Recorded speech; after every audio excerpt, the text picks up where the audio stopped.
Welcome to Sports and Songs podcast. We're in season 2, episode 13. Your co-hosts, Dan and Andy.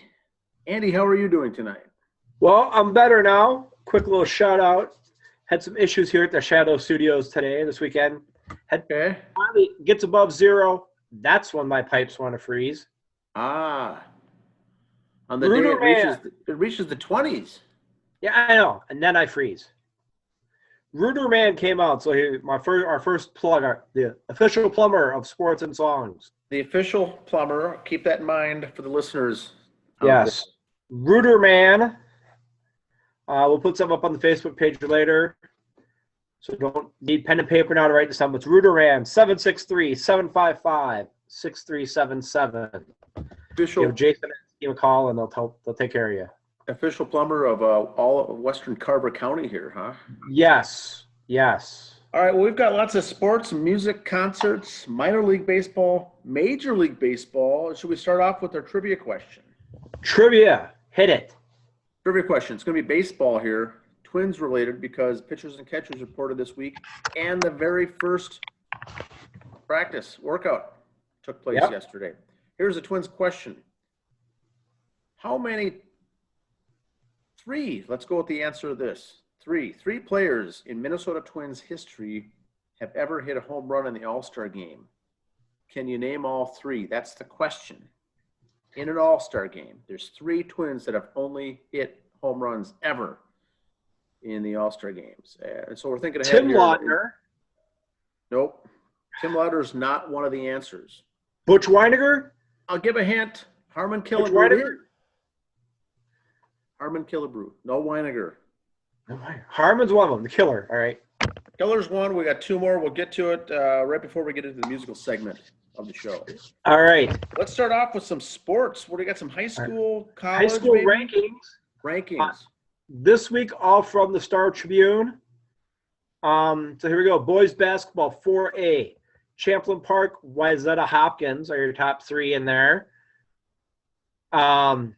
Not much change there.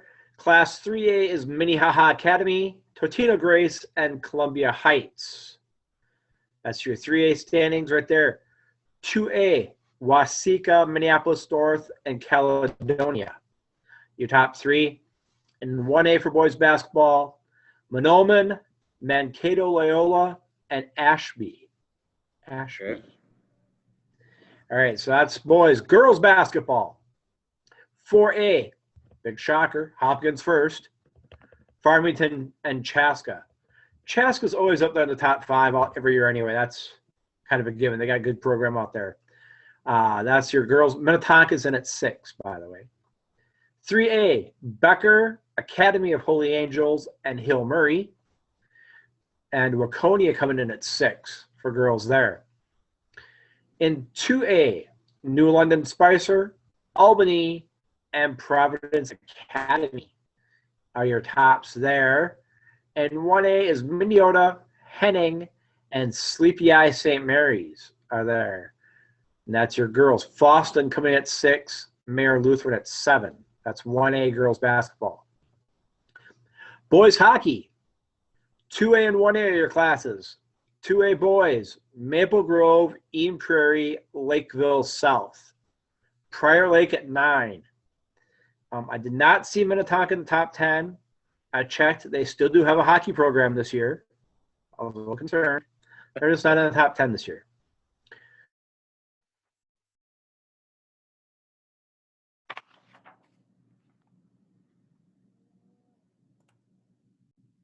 Are you there? Are you there, Andy? 4th. And 1A. Andy, you cut out there for a minute. Can you repeat that last ranking? Oh, yeah. Girls 2A. Andover, Edina, Hill Murray, and Minnetonka 4th. Okay. Excuse me. 1A girls, Chisago Lakes, War Road, and Proctor. As we go down here, upcoming tournaments now for the high schools. They are still having March Madness, but it's a little different this year. Some of the upcoming tournaments, March 10th is the Alpine skiing for boys and girls.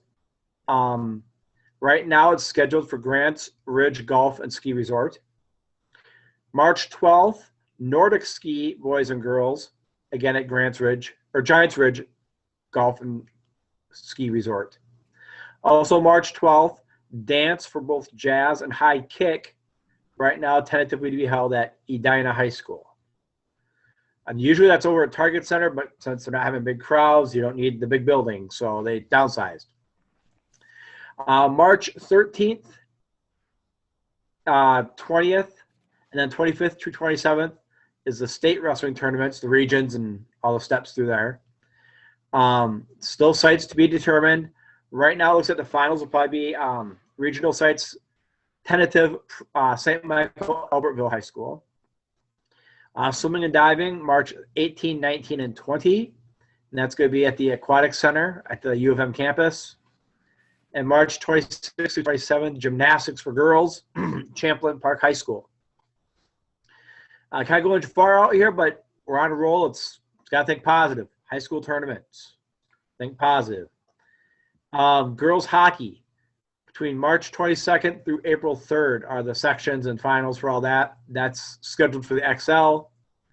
Girls basketball, between the sections and everything else, and quarterfinals and that. March 30th through April 10th, Target Center. Boys basketball at the same time at Target Center. So they'll be kind of alternating days and games, but boys and girls will be the same weekends. And boys hockey will be March 30th through April 3rd at the XL Energy Center. So boys and girls hockey are kind of same weekend. Boys and girls basketball the same weekend, but by doing all day, different times, and everything else. NCAA basketball, some top rankings here. Just doing the top 5 and just listen to the conferences here. Gonzaga is first. Again, I was watching the Gonzaga game here tonight. We're doing this on Saturday night. They're just a machine. They're just going to be tough. Gonzaga 1, Baylor 2, and then 3, 4, and 5 are Michigan, Illinois, and Iowa. So Big Ten sitting up there pretty high. But don't get excited. All those Big Ten fans and those in the Big Ten know that we'll get 7 or 8 teams in there that after the first weekend we have 2 left. So I get too cocky. We got too many teams in there, but right now they're looking good. Michigan at 15-1 is a 3 seed right now. They'll be a top seed in a conference or a bracket, so that'll be good. Girls basketball: Stanford 1, UConn 2, South Carolina 3. Baylor and Louisville taking out the top 5. Men's gymnastics, Oklahoma. Then this is the rest of the top 8 for men's gymnastics college. Oklahoma 1. The rest are Michigan, Nebraska, Ohio State, Penn State, Iowa, Illinois, Minnesota. You don't really think of the Big Ten as a gymnastics hotbed for the nation, but there you go. And the only reason I bring up the gymnastics for men and women, like I said before, we got the one kid on the men's team who's trying out the Olympics. The Olympics are coming up. We have 2 good college programs here. Everybody, those 17 days during the Olympics is a gymnastics major. We all know about it. Start watching your local college teams now and be a step ahead of your buddies and know some of the terms, know some of the names. And it's fun. It's fun to watch. You have a fun during those every 4 years in the Olympics watching it. Why not watch some of the high school kids every now and then or follow them online? So that's that. So that was women's gymnastics is Florida, LSU, Utah, Oklahoma, Arizona, and then so that's your women's right there. Men's hockey, NCAA. Boston College, 1. North Dakota, 2. Minnesota State, 3. Minnesota and Wisconsin round out the top 5. Women's hockey. Wisconsin, 1. Northeastern, 2. Ohio State, 3. Gophers, 4. Colgate, 5. Women's volleyball. Wisconsin, Texas, Kentucky, Nebraska, Minnesota is your top 5 for women's volleyball. Upcoming schedules now for some of our local teams here. Gopher men's basketball. They are 13-10. They lost here today, Saturday, to Illinois. Their next 3 games are home against Northwestern, on the road at Penn State on Wednesday the 3rd, and then Saturday the 6th, home against Rutgers. Women's basketball for the Gophers. 7-11 on the year, lost Saturday 62-94 to Maryland. They again play Wednesday at home against Nebraska. Next Sunday, the 28th, home against Michigan. And then March 5th on the road at Illinois and Champaign. Men's hockey, 17-5. One Friday night, 4-2 against Michigan State, and they were crushing them tonight, last I saw. The next week, they got 2 at Penn State, but that's been postponed. COVID at the Penn State campus. So kind of weird to see a game postponed that far out, and the Gophers still playing. It's because it's postponed COVID. Penn State's problem, not ours. So they got today, then the next weekend off. March 5th and 6th, home against Michigan. And then it's then they got the neutral site, the tournaments, March 18, 19, and 20 at Notre Dame. Quarterfinals, semis, and championships. So that's coming up for them. Women's hockey, 10-7-1. Actually, I could update that now to 11-7-1. They've swept the Beavers this weekend.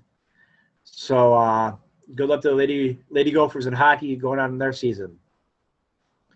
And now the exciting part. The schedule is out. Gopher baseball. March 6th through 14th, they'll be playing at the U.S. Bank Stadium. The glass house down there, the greenhouse down in Minneapolis. So these are all home games. Friday, Saturday, Sunday, Indiana, Rutgers. Then Sunday's a doubleheader, Rutgers, Indiana. And then 12th, 13th, doubleheader the 13th and 14th is all Illinois. So a few games there getting started. So March 5th, if you want to head down to the big greenhouse, U.S. Bank Stadium, watch a little Big Ten baseball. That's where they'll start there. Go for softball, also starting February 26th. They'll be playing Maryland at neutral site. All these games, Big Ten teams, neutral site in Leesburg, Florida. So we got a doubleheader against Maryland. Then Ohio State's down there Saturday the 27th. Indiana and Rutgers are also teams down there in Michigan State. So they'll be playing between up to March 14th. Those 5 teams are playing each other down there. Bemidji State Beaver men's basketball, 7-9. One Saturday to increase record 7-9. They swept Minnesota Crookston this weekend. And they go on to the NSIC tournament this weekend, or next week, Sioux Falls, South Dakota. Like I said, the boys are 7-9, still be a low seed, but you know what? That's why you play the games. So we'll see how that turns out. BSU women's basketball, 9-5. They swept this weekend against Crookston also. Again, 9-5, they're middle of the pack. Their conference tournament also. So we'll see how they do there. Men's hockey. They won Friday 4-1. I do not have a score yet for Saturday here against Michigan Tech. And then they got a split next week, a home and home with Minnesota State. So that should be a tough battle for them. Women's hockey, like we said, they got swept by the Gophers this weekend, so they're 2-14-2. And they got St. Cloud State next weekend, and then is the end of the season for the Beaver hockey team after that. Baseball for Bemidji State. They are in Fort Scott, Kansas. They'll be playing Minnesota Crookston, William Jewell, which is a school out of Missouri, St. Cloud State. Those teams are down there through March 11th, playing baseball down there. Beaver softball, a little late to the party on this one. They've had 2 games already. They're 1-1. They beat Minnesota Crookston back on the 10th and then lost to Jamestown. Those are games that were played in West St. Paul at the West St. Paul Dome. And they'll be playing in Minot in their dome over there for the next 3 games against University of Mary, Crookston, Minnesota State Crookston, Northern State, and Minot State. So they'll be having some tournament or round-robin tournaments games over there. Tournaments, not that they're going to be losing something, but just round-robin games over in the dome in Minot, North Dakota. So good luck to the girls there. Now, we're not even 2 weeks removed from the Super Bowl, but you're in for a treat here, kids. Remember this whole pandemic thing we had last year? They canceled some football games and that. Well, the FBS basically canceled a lot of their season for the FSC, which is Bison football. Bison. They got their one game football. in, but you know what? They're back. They're playing. Here we go. Sunday, February 21st, they're home against Youngstown State at the Fargo Dome. So they're going to start playing once a game. Every Saturday, then there's other games. Their regular schedule, they just moved it out as a later start. So if you want to take a trip up this spring to Fargo for a game or follow them around, Bison's website has it all on there. Of course, we'll update the games throughout the season.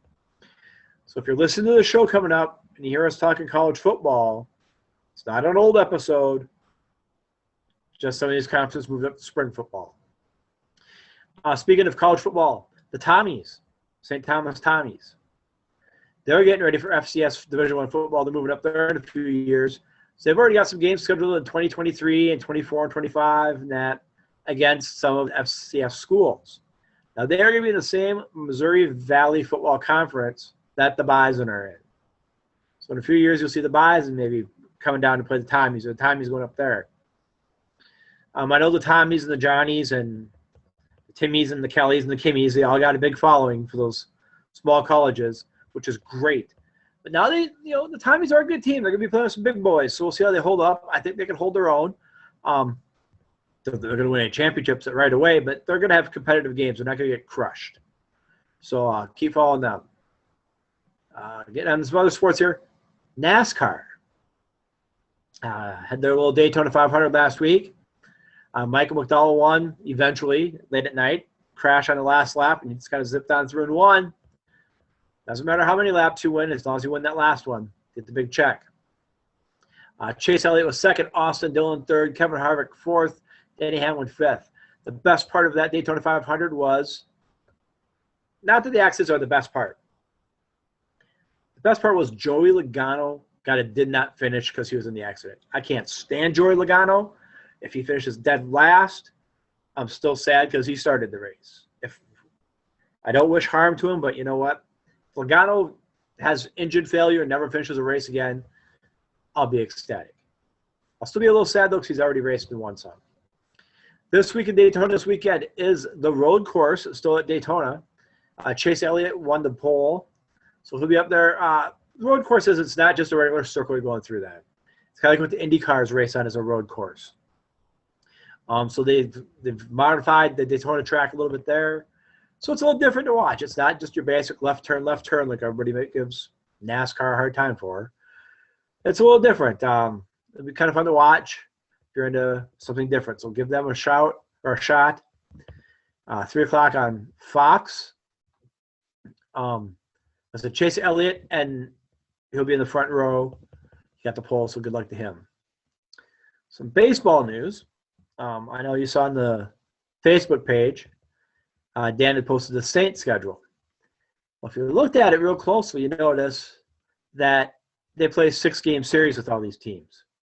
They have every Monday off as their travel day. Yep, there it is. That is not your refrigerator magnet schedule, but it is a schedule. So it's a 6-game set with these teams. So Tuesday through Sunday, same team, 6 games. And Monday's going to always be a travel day. So, I've guys, got something to post on that too when you're done. Yeah, so if someone at your work calls in on a Monday sick saying they're going to the Saints game, they're lying to you. They don't play Mondays this summer. There's a little sad news in baseball. Mets fans. Tim Tebow retired.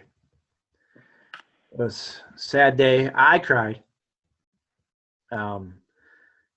We lost a good one there. You never know what could have been. Tebow was a good athlete. Don't get me wrong. He never made it in football, so he gave a shot for his other sport. Bo Jackson tried it. Jordan tried it. Deion Sanders tried it. He never got to the pros. He had a decent career in the minors. He batted .223 with 107 runs scored, 48 doubles, 3 triples, 18 home runs, 107 RBIs, and 5 stolen bases in 287 games. Not bad, but the 223 probably is what kept him back. I think if that could have been a 260, 270, he might have been able to keep on longer. I know they invited him back anyway. I think it was for AA. I just think he wasn't. Not that he's like, if I can't make the pros, I don't want to play. I don't think he was getting to that point. He's making he's batting 223. He's got the big contract at ESPN for doing the TV rights, so he doesn't need the money. I'm sure he had enough endorsement money before he was in college. Oh, wait, college players don't get paid. Sorry. He got enough endorsement money. He's okay. I think the baseball thing was just something fun. The New York Mets are reporting that Noah Syndergaard's impressing them at spring training so far. He's looking really good. Coach Luis Rojas said Syndergaard remains on track for his return around June as the Mets rotation battles the first day of training camp. They're saying even if Syndergaard can come back early, just stick with June. He's coming enough time. John, let's not press this. The whole organization is happy with him. Did you have something else on baseball, Dan? Minor leagues for the Saints. Back to the schedule, how it's interesting this year now.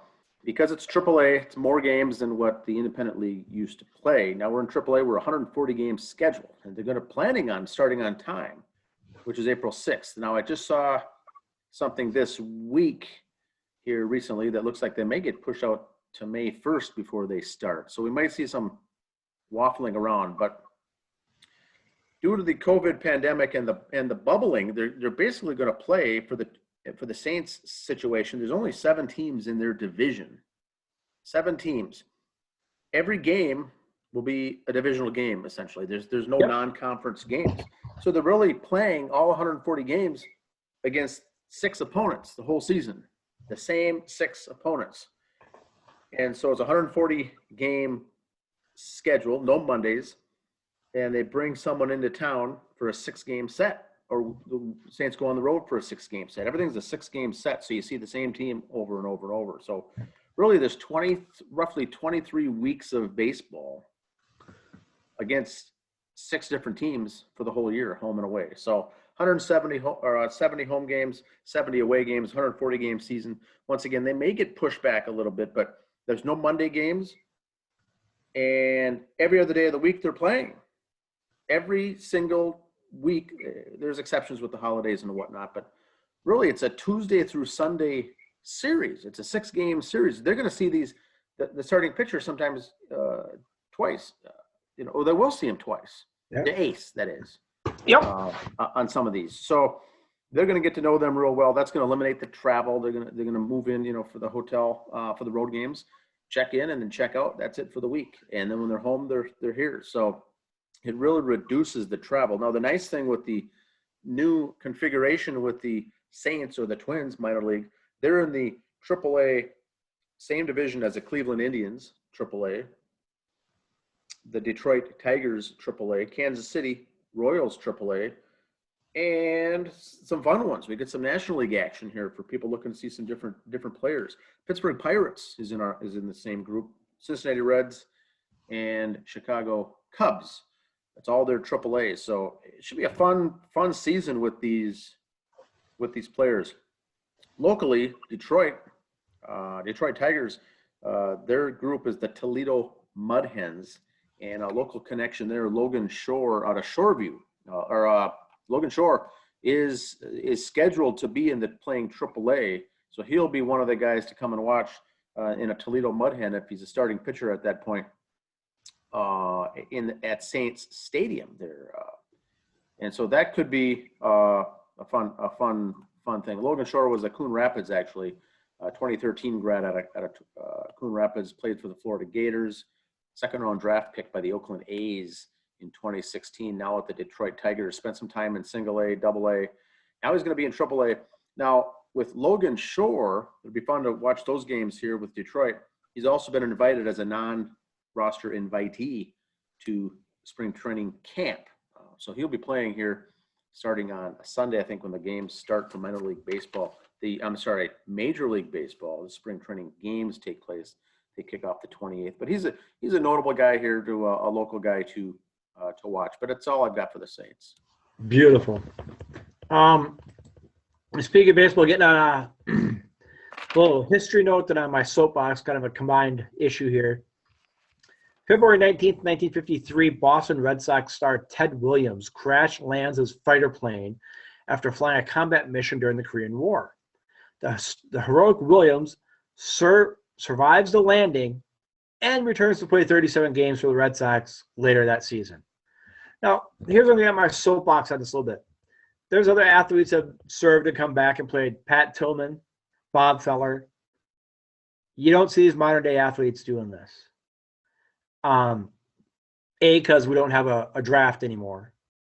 But I don't think I've seen an athlete yet, baseball, basketball, football, hockey, I don't care what it is, halfway through their career like Williams did or like Feller did. Oh, I'm drafted, I got to go. They couldn't help it. It was a draft. When the Iraq War happened, or all the stuff that went on in Iraq and Afghanistan, and I'm not picking anyone, I'm just throwing a name out here to compare him to a Ted Williams or a Bob Feller. You never saw Kobe Bryant go, hey, I'll go fight. You never saw anybody. Joe Mauer never said, hey, I'll go serve. No, none of them did. Is it why? I don't know. I mean, I didn't either, but look at me. I'm not going to make it. Physically, I'm not that. But these were athletes. They could have passed the physical and gotten in the military, no problem. Why did none of them say, hey, I want to go serve? Yeah, you had a few guys, your David Robinsons, because, well, he went to Navy as a college. He kind of had to. It's part of the deal. So that's different. That's an exception. So stop with the cards and letters and emails. Oh, David Robinson did it. Yeah, he had to. It was part of his college commitment. But that's the thing. You want to say Kobe Bryant, LeBron James, Joe Mauer, whoever. Oh, they're role models. You should be like them. Physically, how you want to train? Sure. That's a great role model to have.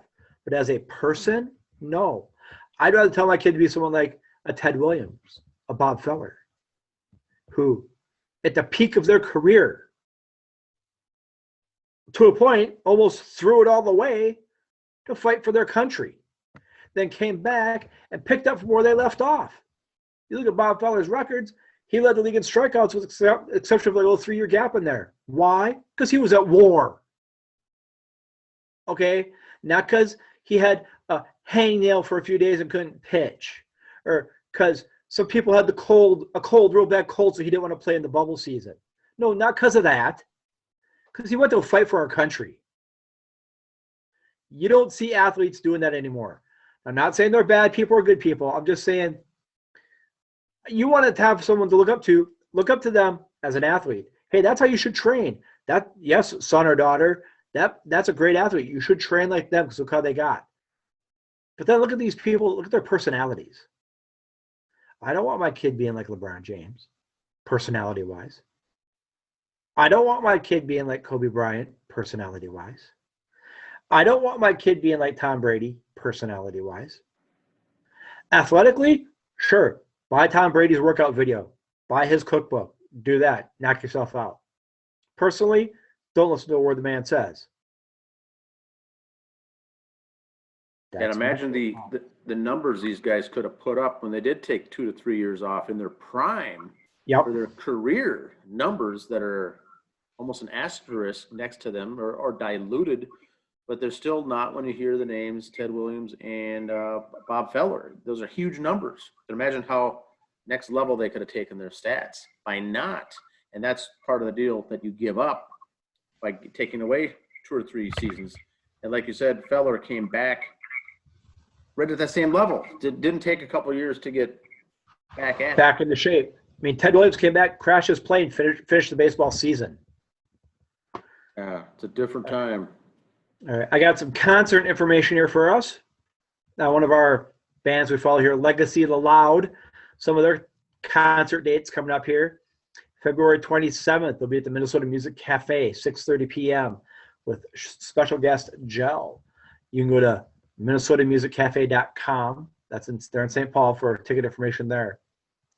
Friday, March 5th, Main Street Bar. Time is to be determined still. That's at Hopkins. Go to mainstreetbar.com for more information. And Friday, March 12th at Route 47, 7 p.m. Route 47 pubandgrub.com in Fridley. Also, keep an eye on our Facebook page. We kind of pop their stuff up there a lot and push them a lot. Also coming up at Medina, Coco Montoya and Ronnie Baker Brooks. Now, I listened to a little Coco today. Okay, we're going to talk about this, guys. Find out what he's about. Nice blues rock. If you're into that like I am, so he's a great listen. Left-handed guitar player, so when you see the pictures, it's not a mirrored image. He plays his guitar left-handed. There's people like that. They're okay. So he's a really good listen. I suggest you give him a shout or listen to. And then coming up, that's March 19th. And then coming up in April, Arena with opening band Heartless will be there. Coming up also some other future bands and dates coming up at Medina. April 17th, Church of Cash.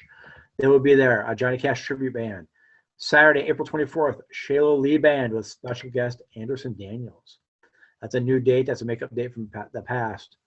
So there's those bands. Medina, Legacy of the Loud. We'll be pushing those on our Facebook page, like I said. You know we will. If you get a local band like that, like a Legacy of the Loud or like Heartless, that you're a part of or you're a fan of, let us know. We'll throw their concert dates out and keep everybody abreast of them, just like we do with the high school teams, the local colleges. Hey, I went to this high school, I went to this college. You don't talk about them very much. Let us know. We'll make them part of our team too and mention them. Yes, I mention Minnetonka all the time. That's where I went. We mentioned Jordan. That's where Dan went. We mentioned Waconia and Watertown because that's where we live right now. So it's kind of our local teams. So that's why we mention them. You want your hometown mentioned, our local team mentioned, we can do that. But trivia answer, Dan, before we get to the album of the week. You gave us Harmon. I've got some Major League Baseball news as well, and then I'll do the trivia question. I'm going to cover the American League this year, some of the news and notes and things like that. Like I said, pitchers and catchers reported. First practices, workouts all took place now. First game's coming up for all the teams. I believe it's Sunday the 28th. Remember, there's free agents still available. Big names. Jake Odorizzi, still unsigned. Jackie Bradley Jr., still unsigned. Now, coming forward, Red Sox this year. That'll be the Twins' first opponent. It always is, usually down in Fort Myers. It'll be the 28th against the Red Sox. Their manager, Alex Cora, will be back. Alex Cora as the manager. So that's the Twins' first game. Home field, they're at CenturyLink Field. Looks like they're going to have, due to the pandemic, no more than 2,400 people for capacity for the spring training games. The place holds 7,000, 8,000, 9,000 fans. They're going to have 3,400 to be able to attend. So it's going to have a little different look to it. Brian Dozier retired. Longtime Twin. He retired. A trivia question I should use someday down the road is, not many people know this, but Dozier finished his career actually just with the Twins as the number 10 on the all-time home run list for Minnesota Twins players that wore a Minnesota Twins jersey. Brian Dozier is number 10 right now.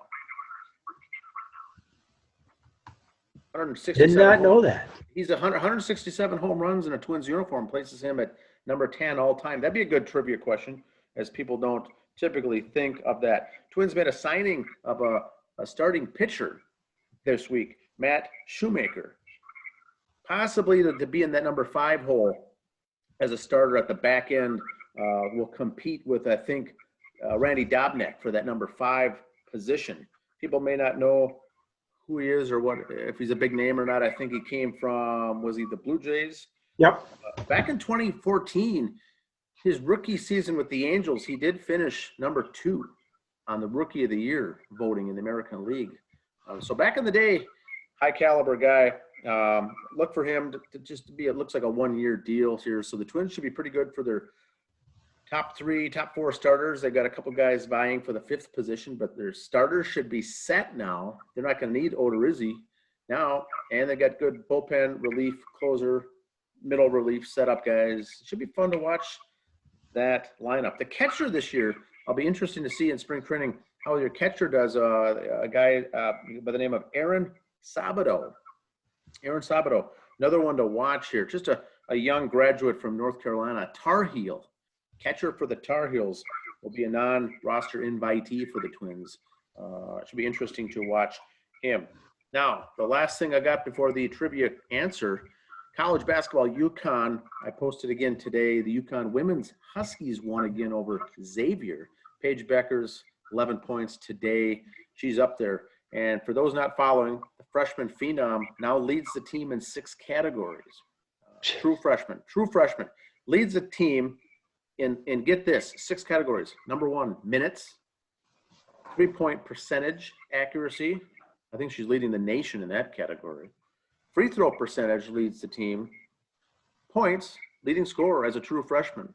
On the number 1 team in the country. Number 1 or 2, depending on the ranking, but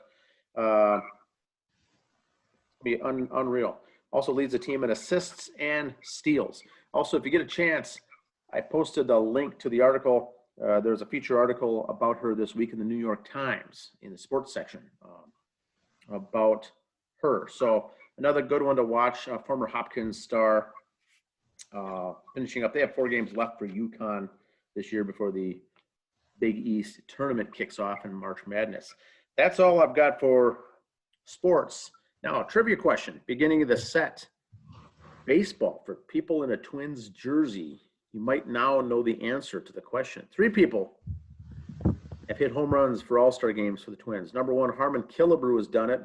Kirby Puckett was the other one who's actually hit a home run in an all-star game. And last of all, Brian Dozier was the answer. I tied him in there with his retiring this year. Only 3 Twins players ever hit home runs in an all-star game, Dozier being one of them. I think when I think of Twins players and home runs, I think of Corey Hunter robbing Barry Bonds of that 1 home run. Oh, yes. That does come to mind. Yes, Barry Bonds giving him the Good stuff. All right, what is in that Sony Walkman of yours this week, sir? I've got album of the week is Metallica. Yes. All right. 2008 release called Death Magnetic. Death Magnetic is the 9th studio album by American heavy metal band Metallica, released September 12th, 2008 through Warner Brothers. Musically, Death Magnetic is a radical departure from the previous album done 5 years before called Saint Anger. Saint Anger, and is considered a return to the band's thrash metal roots. The albums and its songs were nominated for 6 Grammy Awards.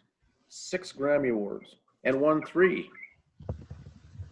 4 unreleased tracks from that album were later released on an EP called Beyond Magnetic. 3 years later, Beyond Magnetic. I'm not going to review that ever in the future because it's basically a sister or a companion piece to Death Magnetic, but the songs that were unreleased from that one was released later, and so that covers that. Long songs, if you're into some long songs, you may want to pop this in. This will get to 74 minutes of music on this album. There's only 10 songs. Oh, wow. 74 minutes. Good stuff. Once again, I listened to this week, and I forgot how much I liked this album. It's very similar to And Justice for All. Okay. Well, very similar, and I didn't know it was that close to it until I started reading the reviews, but they released a song, The Day That Never Comes, is their first release. Then they released a second solo song, All Nightmare Long. And then the third song was Broken, Beat, and Scarred. Now, the 3 studios they used to produce this album, all in LA area. One was at Sound City Studios from Nirvana fame. That's in Van Nuys. They also used Shangri-La in Malibu, and also some recorded in San Rafael. So 3 locations. Now, on March 5th of 2008, Lars Ulrich revealed that the band had narrowed down a potential of 25 songs for this album. They started with 25, went into record, they got it narrowed down to 14. So this was in March of that year. It was released in September.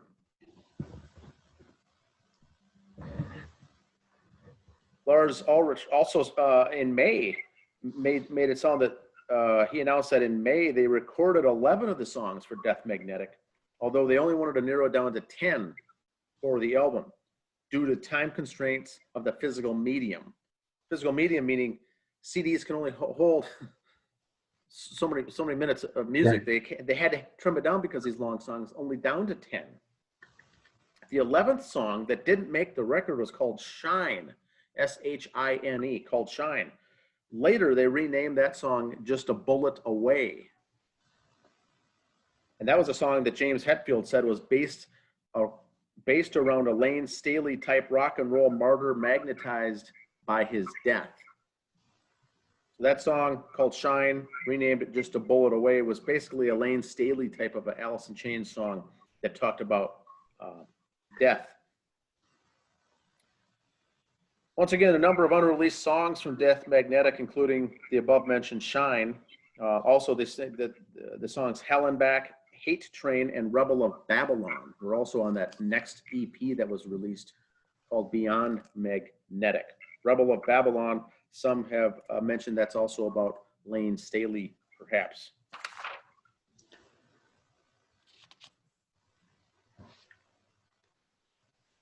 And that album, that EP was released on December 13th, 2011, those 4 songs. So they released 10. Those are the other 4. And so when Lars Ulrich said, we're going to do record 14 songs, that was it. They got them all done. They released 10 and then 4 later. Now the titles, the tracks, here's the track listing. Song 1, That Was Just Your Life. Song 2, The End of the Line. Song 3, Broken Beat and Scarred. Song 4, The Day That Never Comes. That's the only track that's really the closest thing to a ballad on the album, according to BBC Music. Said the Day That Never Comes is the closest thing to a ballad. It gets heavy at the end, but it's for the most part slow at the beginning. Song 5 is All Nightmare Long. 6 is Cyanide. 7 is The Unforgiven 3. That ties back into the original Unforgiven that was on And Justice for All. And then later on is Unforgiven 2 that I think was on Load. And now this is Unforgiven 3. Ties all back together. Song 8 is The Judas Kiss. Song 9 is an instrumental. This is the first instrumental Metallica released on an album since And Justice for All. So we're talking about a 20-year span here. And the only guitar solo that James Hetfield did was on that song Suicide and Redemption. The instrumental, the guitar solo was done by Hetfield. Finally, the last song on the album, My Apocalypse, that rounds out. Kirk Hammett played a role in inspiring the album title by bringing a photograph of deceased Alice in Chains lead singer Lane Staley to the studio where Metallica was recording. That picture was there a long time in the recording studios. I think it pervaded James Hetfield's psyche, says Hammett, wondering why someone with Staley's talent would choose to use drugs so heavily and die so young. Hetfield started writing a song based on his questions called The Rebel of Babylon. That kind of ties in with Lane Staley. That was the motivation behind this album. James Hetfield says that Death Magnetic, at least the title, to me started out as a kind of a tribute to people that have fallen in our business, like Lane Staley and a lot of other people that died. Basically, rock and roll martyrs of sorts. And then it kind of grew from there. Thinking about death, some people are drawn towards it like a magnet. Other people are afraid of it and push. Also, the concept that we're all going to die sometimes is over talked about, and then a lot of times it's never talked about. No one wants to bring it up, and it's the big white elephant in the room. But we all have to deal with it at some point. So that's this whole album's called Death Magnetic. It's if you follow the lyrics on these songs, it's very dark and deep and troubling, one could say. The title of Death Magnetic is referenced in the track My Apocalypse, According to Kirk Hammett, another title considered for the album was Songs of Suicide and Forgiveness. But Death Magnetic was eventually picked out of 4 working titles when Hetfield met with their creative ad agency called Turner Duckworth. Turner Duckworth, they thought when they looked at the album's visual identity and discussed the songs, it was clear that they're all linked to death, facing up to the nature of death and the fear and attraction that surrounds death. On the day of the release of this album, station FMQB radio broadcast, they broadcast the world premiere of Death Magnetic, which was heard on more than 175 radio stations across the United States and Canada. And the packaging. Now, I don't have an image to bring up of what the cover of the album looks like. It's a white front with a black coffin with magnet attracted to it. They brought it up to their ad agency, Turner Duckworth, which is a friend of his. Ulrich's friend is David Turner, partner with Turner Duckworth. It's David Turner and Bruce Duckworth. They wanted to bring in those guys from an ad agency and bring them some fresh ideas with respect to the branding. They played with the 2 elements from the title and emerged with a cover that combined a white coffin, a grave, and a magnetic field, depicted by a model photographed by Andy Grimshaw. Turner added that the image was simple and literal, but at the same time was left open to all sorts of interpretations, saying that James Hetfield considered the coffin shape as a door to another experience or unconsciousness. Duckworth stated that the cover fit their intention of something that would also be recognizable in digital format, from something as far as small icons that you would see on your iPod or your phone. It would work real well with that from a branding perspective. The original Metallica logo was brought back to demonstrate how the band was trying to restore their old identity, while the cover was primarily white, to contrast how the color is hardly ever used in the metal genre. You don't see white as that common cover at all. Death Magnetic debuted at #1 on the Billboard 200, selling 490,000 copies in just 3 days of availability. It is the band's 5th consecutive studio album to debut at #1, 5th straight album, making Metallica the first and to date the only band that has ever done that. Dealing with studio albums, 5 consecutive that reached #1, that started off as #1. In addition, nearly 60,000 copies were sold digitally. And then in Australia and in Germany, Death Magnetic was the fastest selling album in the year 2008. Certified double platinum. Double platinum. Personnel, of course, we got James Hetfield, vocals, rhythm, and guitar, did this guitar solo on that instrumental. Lead guitar on the rest is Kirk Hammett, drums, Lars Ulrich, and bass. For the first time, we see Robert Trujillo on the bass as he made his, that's the first album that he appears on bass. Good album, very, very heavy, good stuff, not a slow section, but you can push that in your CD player on your Sony Walkman, press play, and just let it ride. You don't have to skip around to the good and the bad songs. There's no throwaway songs on this. And like I said, in 2011, they released Beyond Magnetic. It's a 4-song EP that contains the throwaways that didn't make this album. So the same concepts are all still there. All very good songs there too. So really there's 14 unbelievable songs. I think this compares well with And Justice for All with the heaviness, heavy sound. Was there ever any thought of them doing like a 2 albums release, like the Use Your Illusion 1 and 2? Since it had so many songs. It didn't come up with this. I think the double album is something that I've never seen Metallica do, except for Garage Inc., I guess was the only one. But the songs are so long, and so I think that's why they picked just the 10 to go with, and then released the EP later. But these are some good tunes. One reviewer said that if you don't look at the lyrics and listen to this album, it's very upbeat and very uplifting. It's very positive. And then you read the lyrics and you talk about how down and depressed it is. It talks a lot about a lot of the lyrics with death, depression, drug use, heroin use, alcoholism, all these addictions. And James Hetfield just got out of his rehab around this same time that puts a lot of this stuff in there. And so it's the lyrics are written like it's someone's diary from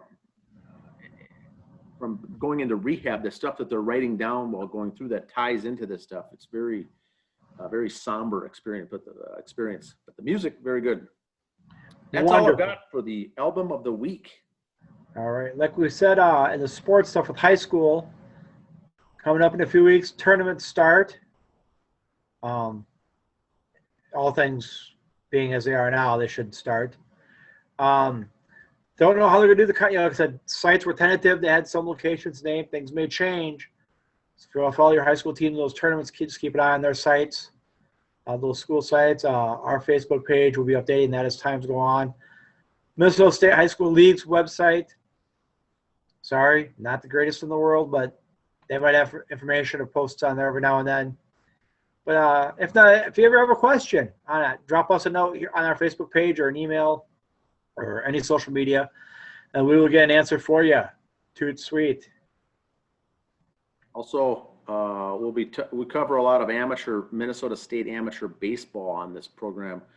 And if you look out there, a lot of the schedules are done already. The team schedules are locked into place, and it's only end of February. So it should be fun to start following those types of things. Once again, we'll follow Crow River Valley League and DRS League as well. Will be the kind of the high spots here in the metro area.